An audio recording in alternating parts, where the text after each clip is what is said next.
the sad part is you know, GM shut the COPO program down in 24, and this is one of the last 3s we sent down the line here in Turnkey, and I've got one as well, because I didn't want to miss out on the opportunity to have the baddest ever Camaro. That is awesome. Worldwide shipping is available on this cream puffer. What a great day to be alive. Once in a lifetime opportunity. Runs hard, wow. Outstanding. So grab your cup of joe and let's go. RioLink wireless security system, your security system simplified. It's an encrypted local security system with no monthly fees, and your data is safe and protected even if your devices and your SD card are stolen. So one of my absolute favorite things to do when I'm on the road, now I don't have to pester my guys seeing how progress is going on different projects. I can watch the one in the shop, I can get the updates on what's going on the Jeep side of the business, what's going on in the body shop, what's going on the mechanical side, but I can also see what's going on in and out up front in the parking lot. What's neat about that is I can see what's coming in and what's going out. That is definitely one of my favorite things about RioLink. It's very easy to use. Again, it's very easy to install. Home Hub Central Storage stores up to 8 cameras. Seamless compatibility. Connect your smart home. Home Hub allows the Central Hub to integrate with Home Assistant, Google Assistant, and Amazon Alexa. One-time integration, simplifying the setup process. Now that camera is pretty amazing. It senses whether it's animals, people, or vehicles. It also senses light and sound. The system also comes with a solar panel, which is an integral part to the autonomy of the system. You can mount it to the ceiling, you can mount it to the wall, or you can mount it to a pole with the strap that's included in it. RioLink also has joint security analysis, smart security reports. I can check my daily and weekly statistics of motion detection and video events. There's also an event log, which I can quickly review by event type and time. The weekly reports are statistics of triggered event types, counts, device trigger frequency, etc. for each day within the week. So it's really nice to have these features on Home Hub for the surveillance analytics. Secure your home with RioLink's simplified wireless security camera systems. Head to my link in the description and use CoffeeWalk to find the best wireless camera system to keep your property safe today. And with RioLink, you have the complete freedom to create your own security system the way you want it. There's so many different options. Again, it's easy to install. It works seamlessly with most home devices, and I highly recommend it. Easy to install, easy to use. RioLink. Good morning. We're at the Royal Park Hotel in Rochester, Michigan, and it is raining, sleeting, and snowing. We've stayed here multiple times. This is where we stay when we visit the COPO Build Center, which is also Turnkey. Best food in town. Outstanding. So, everybody thinks the Camaro program's over with. I got a surprise for you. Let's go. So here we are at Turnkey, which also houses the COPO Build Center. This is one of the best things that has ever happened to us on Coffee Walk and being in the car business, is to be able to do business with people like this and see the inner workings of the big three, and this being Chevrolet. So I hope you guys enjoy it. I am thrilled to be here, and I cannot wait to see what's going on with the COPO program. Let's go.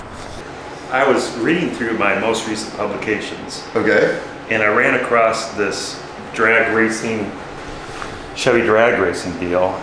And the crazy thing, Grumpy Jenkins is in here. And in this book, when you go through the history of drag racing, what's really cool is you'll find this section in here where they talk about how big blocks were taking over the scene in the 60s.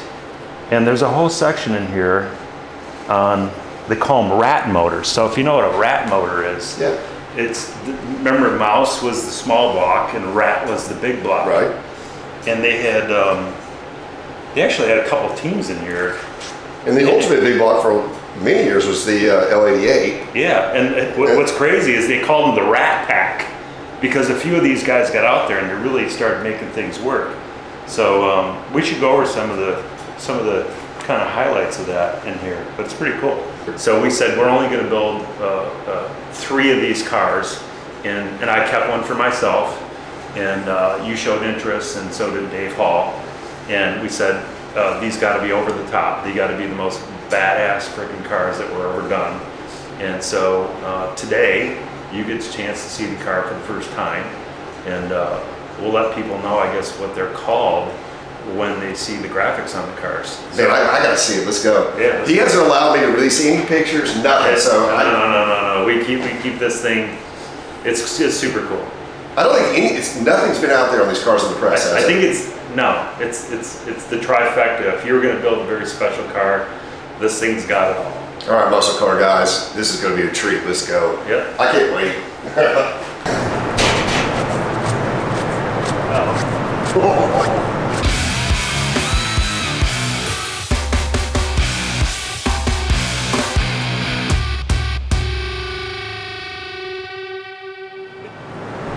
So you know when we were talking about paint, because the paint work you guys do here is just over the top.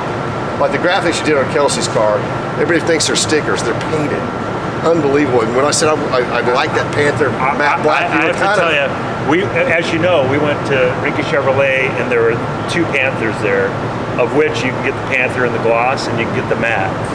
And then, you know, the designers worked really hard to come up with that color. So it is not black. It actually has levels of metallic and some flake in there. Okay. But remember, all those parts come from, you know, in a GM program, the fascia comes from one supplier, the mirrors come from another, the components come from different places.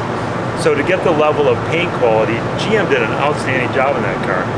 But we go even further. So when you look at this car, not only is it flat, all the color is exactly the same all around the car, the sheen, and we do that because where those components are painted in independent facilities at different times, we do the entire car at one time. Everything's suspended away from the car. So when you walk around this car, the sheen level doesn't change, the color doesn't change, and it is absolutely dead flat. Wow. Yeah, there's about 300 hours into this paint job. 300 hours. So yeah. For those of you that don't know, COPO's central office production order, back in the day, that was the way the guys that really knew it could special order and spec a car that just didn't exist. ZL1 front end?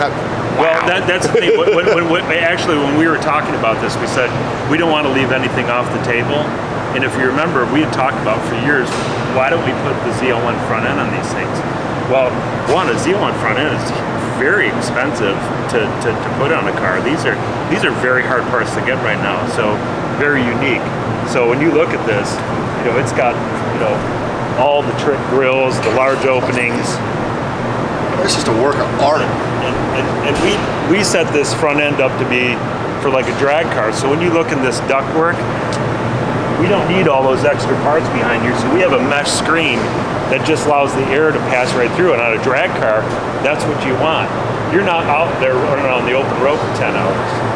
And then the carbon fiber hood, which is that's just massive surprise. I had just no idea we were doing that. I would say we probably built 5 of these, the entire program, and they're absolutely beautiful quality. I mean, to think of the level of surface area and how consistent that hood is, it's amazing. And I bet you can fit 2 floors underneath that hood also. And the wonderful serial number, which only 1 of 3 are done. Check that out. Serial number 1. Serial number literally says Bad Rat 2024, serial number 1. That is so cool. Yeah. So that's the rat motor, the ultimate rat motor from Chevrolet, the 632. Dennis, you and I have talked about possibly even a carbon fiber wing on these things. So we got a couple choices. Jack will talk to you about those today. Okay. But we may, I think a carbon wing would look trick on this car. I agree. I don't think we want to go nuts, but a carbon wing would be a nice piece to add to this. Wow. I'm so excited I didn't want to touch it.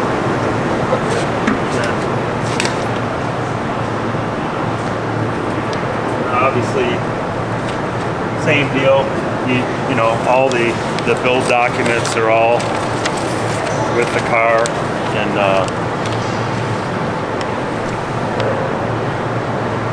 I am honored to have that. so it has dual batteries, Okay. as you can see. The fuel cell, the weight box with this much horsepower. It doesn't know anything about weight, but you know, if you stand right here, Yeah. you know where we're standing in the middle of? 3,300 horsepower. I have a sneaking suspicion you might have to throttle this one back a little bit when you show up at the track. Well, gotta make sure you got the right driver in it. It'll get the business done. For sure. I love every car I've ever gotten here, I've always had a passenger seat, which I absolutely love. Yeah. Like even my other race cars, the 488s and the Super Trofeos. So when we started out the COPO program, NHRA said if you're going to run stock eliminator, they have to have the passenger seat. Okay. And then we built them anyways with the extra set of seat belts. I know at times people use it for like parades and shows, and we felt that some people drive them to work. That's their choice.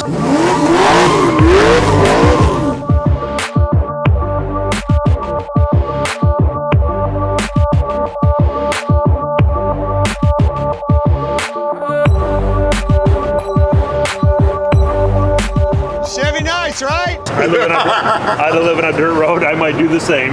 Well, I don't live on a dirt road and I drive them to work.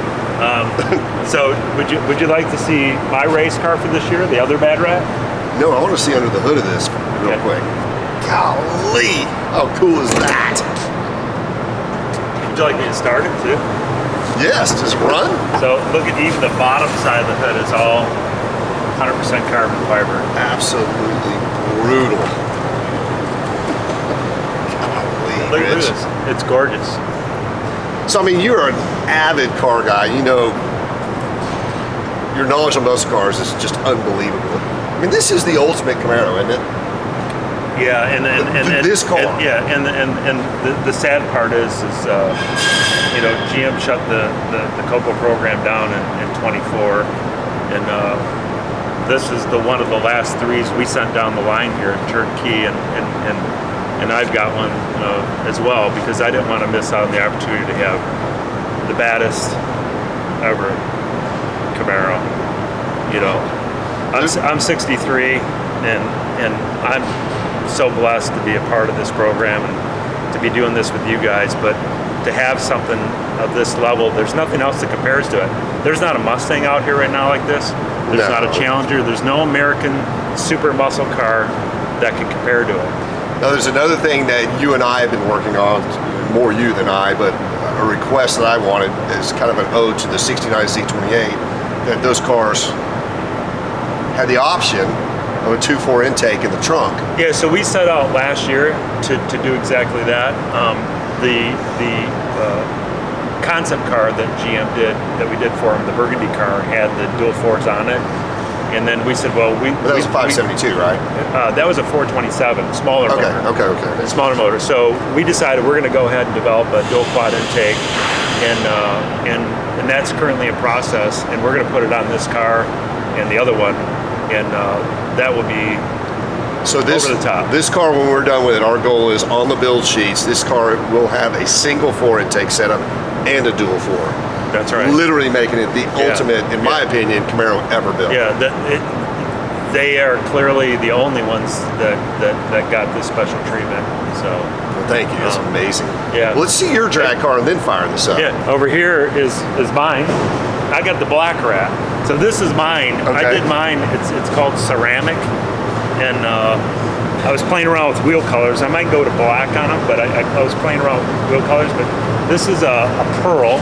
A ceramic pearl. I wanted to do something completely unique, and then I went ahead and did the carbon fiber hood. If you look across it, it has like a tiger look. See the weave? Yeah. And it gives you like a tiger effect when you hit the light. That's cool. I'm going to be racing this thing in NHRA, and I'm going to be really cranking this thing up big time.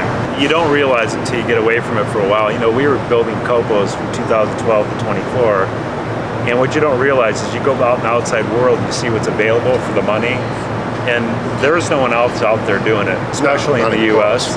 So pound for pound, you're getting, I mean, these are show cars. They're unbelievable. I mean, I think that the least expensive cars I bought from the program were the CRC cars, which were certified race chassis, no drivetrains. They were around 50 grand a piece, I think. They started It's been out a long time They ago. started out in the 50s, and then GM realized they cost more than that to build, so they bumped into the 60s. Then they realized it cost more to build them than that, and I think the last CRCs we built were somewhere in the $85,000 range. And it just so happens that we have one right here. Got one. Here's a 572 that's being raced by Scott Livisher, and he's on our COPO race team, COPO Parts Direct, and he has done extremely well with this car. And we've got the motor out of this, and we're refreshing it for the season. And this is paint again, guys, like on Kelsey's car, which we'll refer back to Kelsey's car a little bit. Yeah. So over here is one of the very last CRCs we did. So GM had, I think it was Victor Cagnassi, maybe Scott and another guy. At the end of the program, they went to Brent Schultz and said, hey, we really would like to have a CRC. And so we had these extra chassis here, and GM said, yeah, make sure only the racers get them, because you know, they're the ones that have kept this thing going. So this one here is actually going to run as a 402 car. So it's an LS or LT based motor, but it's a 402. This car will run in the low 9s, but you can see pretty fabulous piece. You open the hood.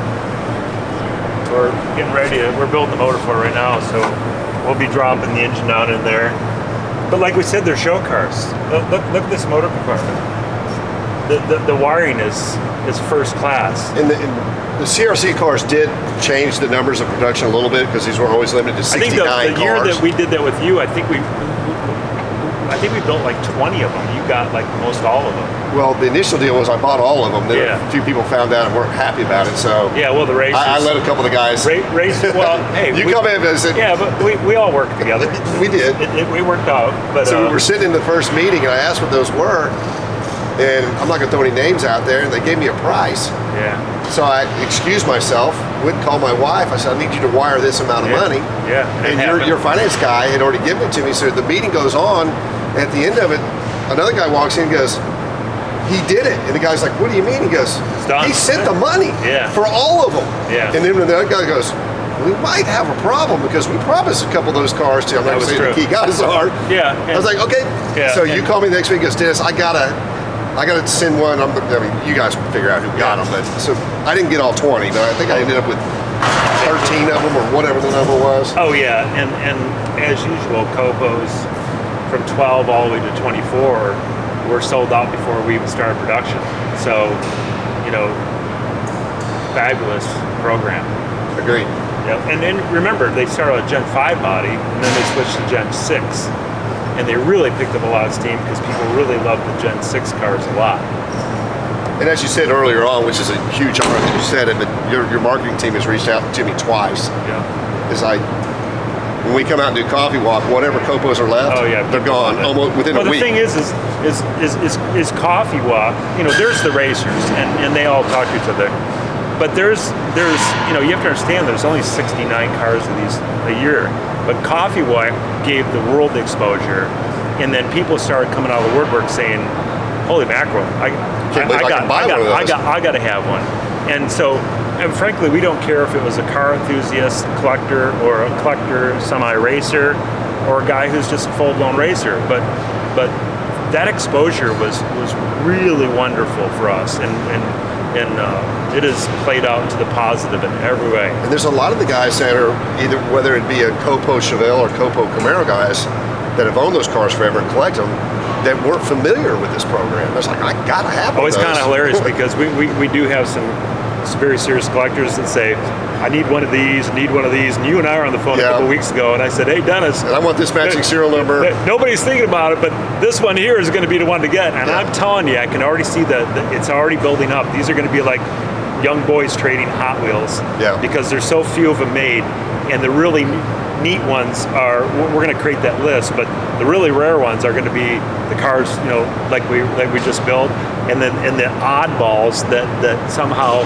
you know, either for some reason scared people too much to drive them, or it was just a unique enough car. But the cool thing is that you worked with every single customer and gave them what they wanted. Yeah, and didn't tell them they couldn't have something. They came here and they personally took delivery. I mean, there's supercharged cars, there's 350 cars, there's 4 LSX cars, there's LS cars, there's 427 cars, there's 570. In a way, you could, if you set out to write how to develop the culture for a product like the COPO product line, you'd have a lot of people, you know, giving input, but it happens so organically. And this is what I fight for every day, is that we have to do organic business, because you can't, that foundation is so strong now. Who would ever guess that this thing would be so good? And like I said, and doing a coffee walk now and then, it gave it even more credibility and exposure, so that was a good thing. But I'll tell you, everybody in GM, from GM Racing to the GM CCA people, everybody figured it out real quickly, and we all protected to make the highest quality car, make them significantly different than any competitor's product, whether it's the quality or the performance offering. And we always were reinventing the wheel, and it was always more value added every time. So now we are here at the end of the program, and like the Trans Am road race car that Jack was, you know, racing and did very well with, podiumed every time he went out in this car. Now, are you running a 302 in that car? This car actually runs a 6.2 liter LT. Okay. It's a 376 motor. Then if you look over here, this is actually one of the road race cars. The old Dave Hall's got one. This car's got a full cage in it, a road race cage. If you look underneath, it's got long tube headers on it. So how many road race cars has Turnkey produced? Well, that's, if you're talking Camaro specifically. Yes. Yeah, we've done about 8 of them. Okay. Yeah, very high performing cars. And they are very competitive, right? Well, yeah, we podium every time we race. That's impressive. Yeah. It's a Camaro. Yeah. Yeah. Good, very good platform. You're outrunning the big boys. Oh yeah, I can show you some videos where we're taking the GT3 Porsches out at COTA. It was hilarious. I was watching that. That was massive on social media. Yeah, The Camaro roast the GT3 Porsche. That's a big deal. Congrats on that. But hey, you're racing at COTA in Texas. Don't mess with Americans on their own turf. Well, who wants to hear the bad rat run? The ultimate COPO. Let's do it. Okay. Talk about a kid in a candy store. This is amazing. Every time I hear one of these start up, I mean, this is, you call that a mountain motor, but it is a rat motor. It will shake the building.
One of the other goals when Rich and I were talking about this early on was a lot of the manufacturers are throwing these 800 and 1,000 horsepower numbers out there. So I'm like, Rich, he's got to be over 1,000. Oh yeah. Well, guess what? It's 1,100. Yeah. And with dual quads, 4. That's right.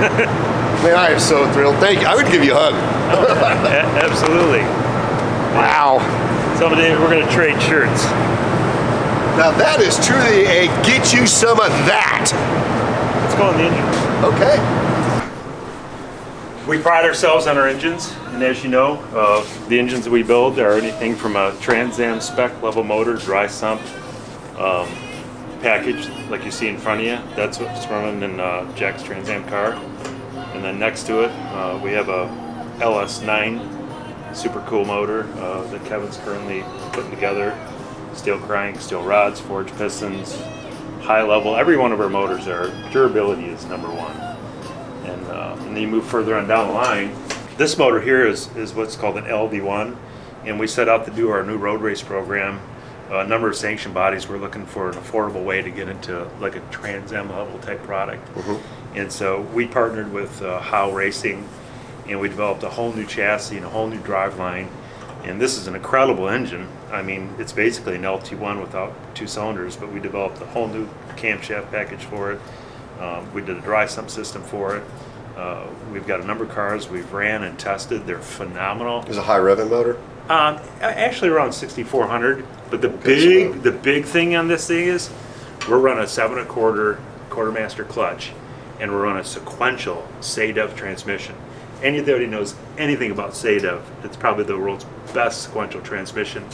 So this car really stepped up. When you take and drive one of these cars, you do not want to get out of the car. It's just ramp, bap, bap, bap. You just clip through all the gears and you downshift. It has its own blip shift module in it.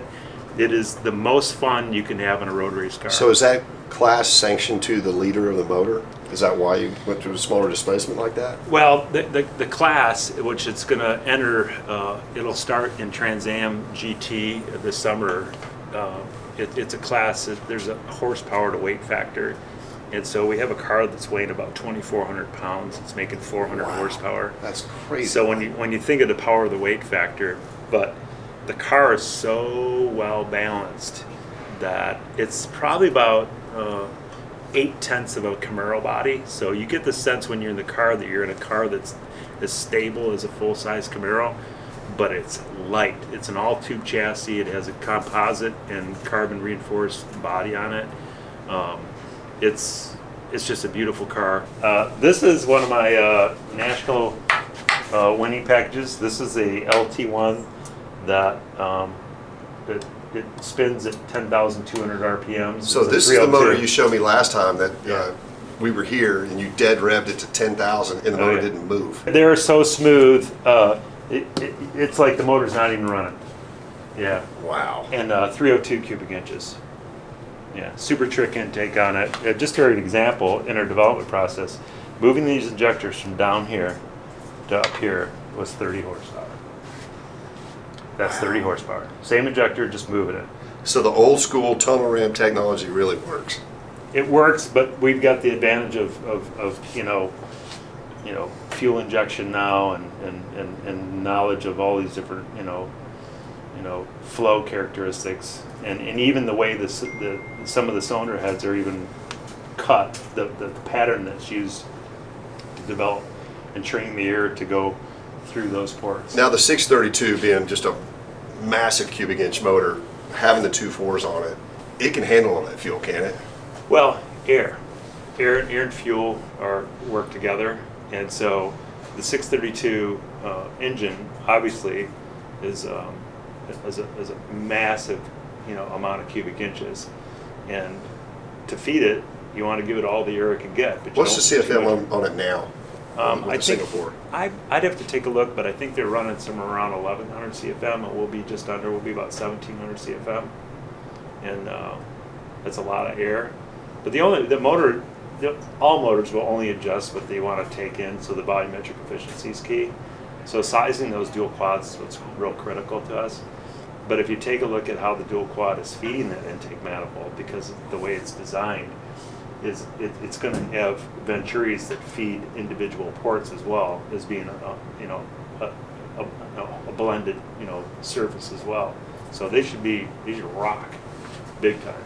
So I mean, you got to realize you've got Turnkey and COPO and Chevrolet working on coming up with 3. Yeah. Well, I'm gonna 3 intakes. So you can cover set. Let me grab an intake and I'll show you. Wow. How So- cool is that? So